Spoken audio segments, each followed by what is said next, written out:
cringy, but I think about applying to med school as like running a marathon. It's so long, but getting to the finish line is so sweet. Welcome to Learning from Experience, a podcast for college students and recent grads who want to hear directly from alumni on how they've adjusted their lives post-graduation, including personal stories of success, career readiness, and tips for navigating the real world. Created by the College of Liberal Arts and Sciences at Arizona State University. I'm your host, Megan Finnerty, and today I'm talking with Anna Abraham. How are you? I'm good, thanks. How are you? Good. So excited to share your story. You're one of our young alumni that we've had on so far. So Anna is from Phoenix, Arizona. She graduated from the School of Life Sciences in May of 2022 with a major in biomedical sciences, and she had 2 minors in global health and psychology. Since graduation, she's been working as a medical scribe at a cardiology clinic while applying to med schools, but this July she will actually be starting med school, which sounds so fun. Very excited, yeah. And like a ton of work. Yes. Yeah, I'm preparing for that as well. So I'm so excited to know, how did you come to this idea of med school? Mm-hmm. When did you start becoming interested? I think for me, I didn't really have this like big aha moment. It kind of just started making sense like over time. I've always really loved science, biology, anatomy, all of that. And I always had a passion for service. Like community service is a huge part of my life. And to me, I just kind of thought like, this is a great way to combine those 2 passions and, use my talents and my skills to serve other people through medicine. And I know there's lots of careers where you can serve people, but to me, I've always loved the idea of being a doctor and working directly with patients. I think that patient-physician relationship is so special and really, really unique way to impact people's lives. And so it kind of just made sense over time. And here we are. Did it start becoming more clear throughout college, or was it something that started becoming more clear when you were even younger? I think going into college, I kind of already thought that's where I wanted to end up. I think it kind of became clear during high school, I'd say, when I really started getting the freedom to pick classes. When you're younger, you just get assigned your classes and you take them. But in high school is the first time I really had the opportunity to choose what courses I wanted to take at a lot of points.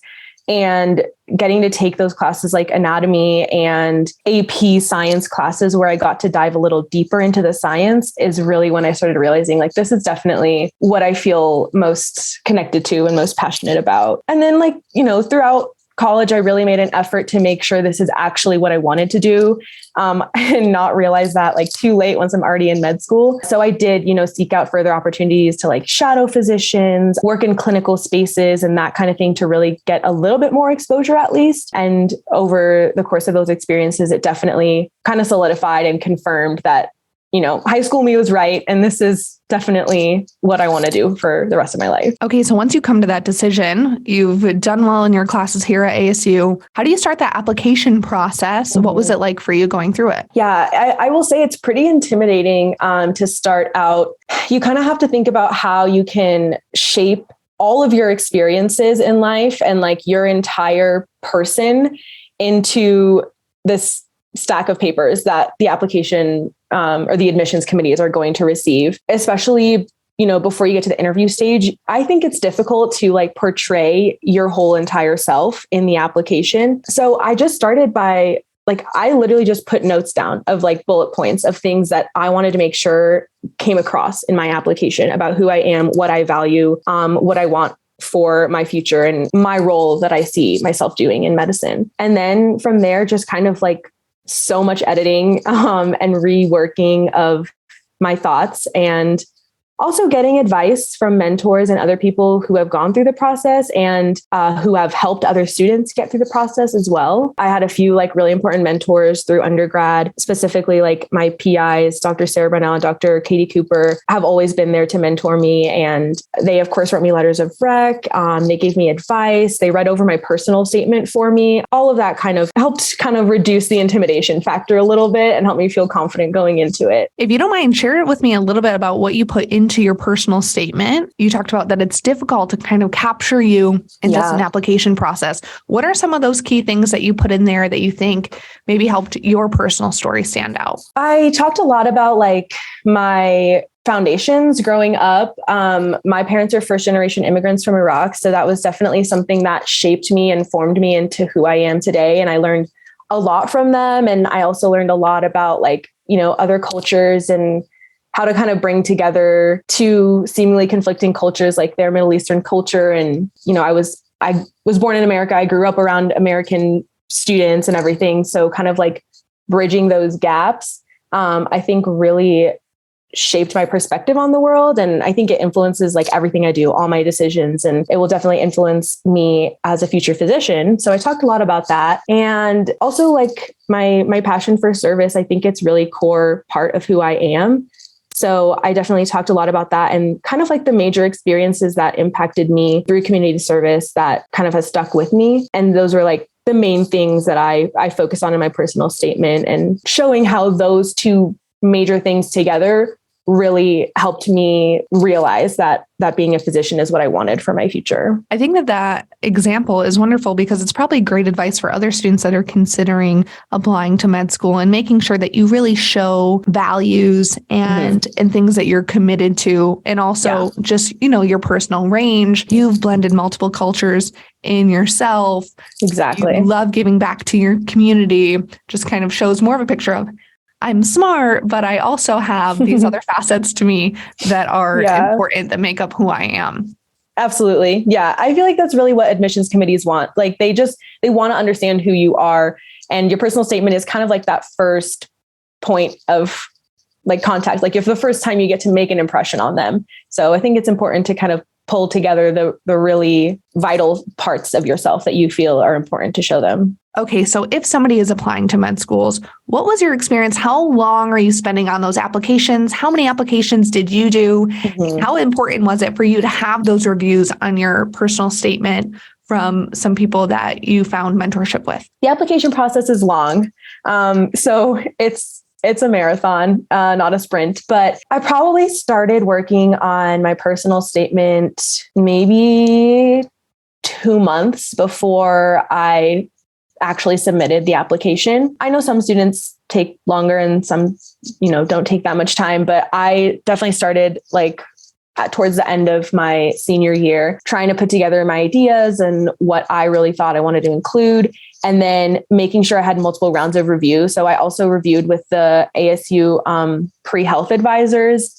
They went through my application with me, and actually they helped me at multiple points. So I went over my personal statement with them.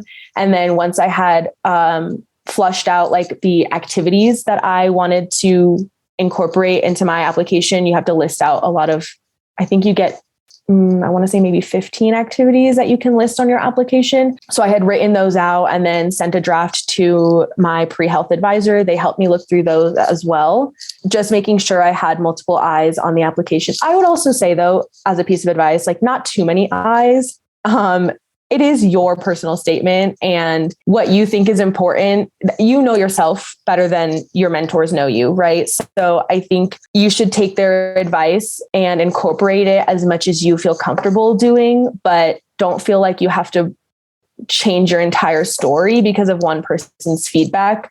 I think that's kind of like a tricky balance to find. So I would say don't send it out to like everybody you know, because everyone's going to have their own opinions on it and want to make their own changes. And then it's not going to end up being your personal statement. But I do think it's still important to have other people look through it, and people who are experienced in this, like people who have sent kids to med school and have seen how other students have succeeded. Their feedback is really valuable for sure. That's great advice, because you want it to come across in your own voice. It's kind of like absolutely the same way we handle our social media today, or, if somebody were to meet you in person, you kind of want your personal statement to match what you're going to bring when you're in person. So instead of sharing them a Google Doc where they can edit it, actively make sure that you keep your own copy. I agree. Yes. Just to make sure you always have what you originally said. Do you mind going into a little bit the value of having this year to work as a medical scribe before going into med school has provided you? Yeah, I actually have loved this last year. I loved getting the opportunity to work. I worked full time in this clinic, and I loved getting the opportunity to go like every single day. I got to see patients. I got to work one-on-one with physicians and see what their day-to-day is like. I worked in a private practice this past year, and I really got to see like kind of the inner workings of that. Almost like the business side of it operates as well. Like these are all things you have to consider, like as a future physician, what kind of medicine do I want to practice? Do I want to do private practice? So kind of getting to see the backside of that was really, really impactful. And I think it just further confirmed like that this is definitely what I want to do. Like I loved getting to wake up every day and see patients, no matter how long the days were and how chaotic it seemed in the moment. I learned so much. And that's just on kind of like the social side of it, like let alone the science side of it. I definitely learned a ton about like actual medicine and drugs that they use and process of diagnosing and talking to patients, and even like different disorders and diseases and stuff. Like I had no experience in cardiology going into this, and I just have learned so much coming out of it. So I'm really, really grateful for this year. And I would recommend it to anyone who is thinking about a gap year. I really loved it. I think that's awesome because I think sometimes gap years can be seen as something went wrong, but they really can be an area for something to go really well. Absolutely. Okay, so now you're headed in. Mm-hmm. What are you most excited for? What are you most scared for? Yeah, I'm really, really excited to finally be at this point. I feel like, like I mentioned, I've been thinking about pursuing medicine and being a physician since I was in high school. So this is like almost 10 years in the making of me finally getting to this point where all this hard work has paid off. And I finally get to experience what it's like to actually be a medical student and be like so close to becoming a physician. I'm so excited to explore all the specialties that there are. Going into it, I really don't know what kind of physician I want to be. I'm most excited, I think, for those kinds of experiences where I really get to see what different specialties are like, what the day-to-day work is of these physicians, what their work-life balance is like. Do they get to do procedures? Like, how do they interact with patients? All of that stuff. So I think that's the part I'm most excited for. Any fears? Yeah. On the other hand, there are certainly some things that are scary and intimidating, of course, of going into med school. I think I am worried about how to find the right balance for myself. I want to succeed and I want to work really hard and I want to be competitive for whatever residency I choose. But I also want to enjoy my life. I want to be able to spend time with my family and my friends. And so I think I'm, of course, nervous about trying to find that balance and figuring out what works best for me as a student and also like as a real person outside of school, right? So I think that's a little bit of a concern, but you know what? Students have done it before me, so I'll be able to do it as well. I'll just have to figure it out. Such a good outlook. I agree. You're going to do wonderful. Thanks. I hope so. Well, this podcast is called Learning from Experience. Mm-hmm. And I know you're just hitting a year out of college. Right. But do you have anything that you feel like you've learned so far that you think other students could learn from you? I think one of the biggest things for me would be take advantage of your network. I'm a first generation American college student. So my parents did not go to school here. They did not experience the college system. And I had no clue what I was doing going into it, and let alone applying to med school. So I think really making use of the people in your life that you already have connections with, like for me, my research mentors, my PIs really impacted my trajectory, and they were people I knew that I could go to for advice. And so I did. I asked them what they think I should do. I asked them about logistics of things and timelines of things. So I think getting your foot in the door and getting connections with people and then letting that take it where it takes you, like there are lots of things that I wouldn't have had the opportunity to do had I not really connected with people that I had the chance to meet. So I think using your network to your benefit is really important in this process and in pursuing a future in medicine, I think. Well, thank you so much for joining us today and sharing about your experience and your path to med school. Thank you for having me. It was so wonderful chatting with you. So if you're listening today and you want to know more about Anna's story and connect with her, you can actually reach out to her over email and Twitter. Her email, I'll spell it out for you. It's aeabrah2@asu.edu. And then her Twitter handle is going to be @AnnaAbraham_.